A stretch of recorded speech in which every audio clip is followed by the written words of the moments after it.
You're out. If you're in. Oh, great. Only 87 more suicide missions to go. Suicide Squad How to Pay is the next animated movie in the cinematic universe that DC had created. This film released in 2018, and if you are wondering, yes, is 100% better. It seems to be better than the Suicide Squad game. Again, I haven't played the game, I've only seen things, but I don't know. My interest for the game is waning by the day.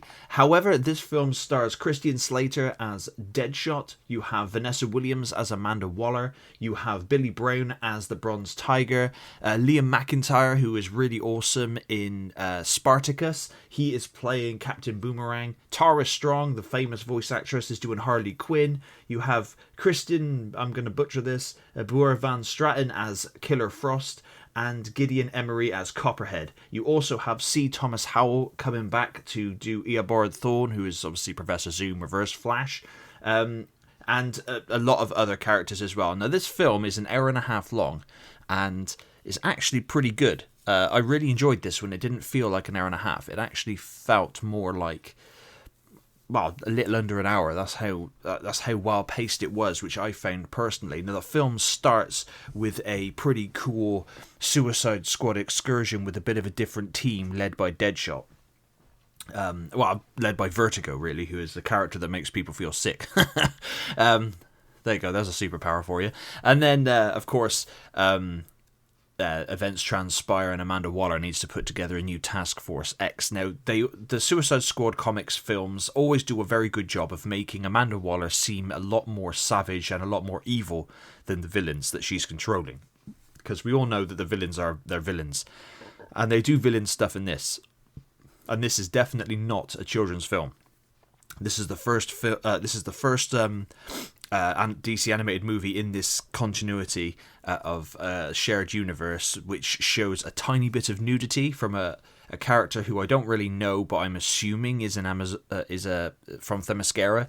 And you see a bit of nudity there, but also there's a hell of a lot of blood in this film, which is pretty cool.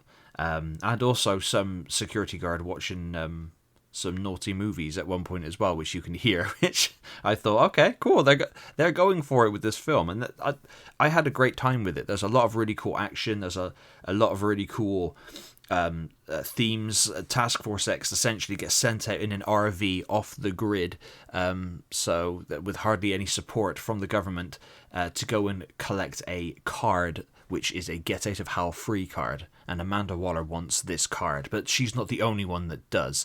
Reverse Flash does, and this is what's really cool and how it ties it back to the Flashpoint, Justice League Flashpoint, which is supposed to be the first film in this continuity. Now, as I understand it, because, mild spoiler alert, if you're watching this one, you've probably watched Justice League Flashpoint, but Reverse Flash gets shot in the head by Thomas Wayne's Batman.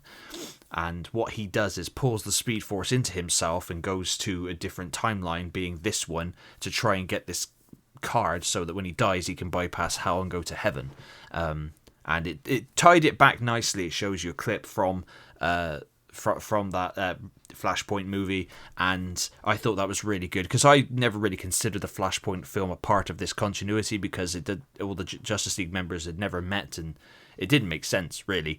But I give it a pass. It links it with this one. If I can just see it as part of the universe but not part of the same world as the rest of the films, then that's all cool. But Suicide Squad How to Pay is it's a really good film. I thought it was pretty cool. Deadshot takes more of a lead, of course, with the relationship between his daughter, and yeah, Bronze Tiger was pretty cool. He kicked a lot of ass, and yeah, it's a shame we only got the one Suicide Squad film within the animated film within this continuity, but it's pretty good. It's better than the two live-action films in the Snyderverse, that's for sure.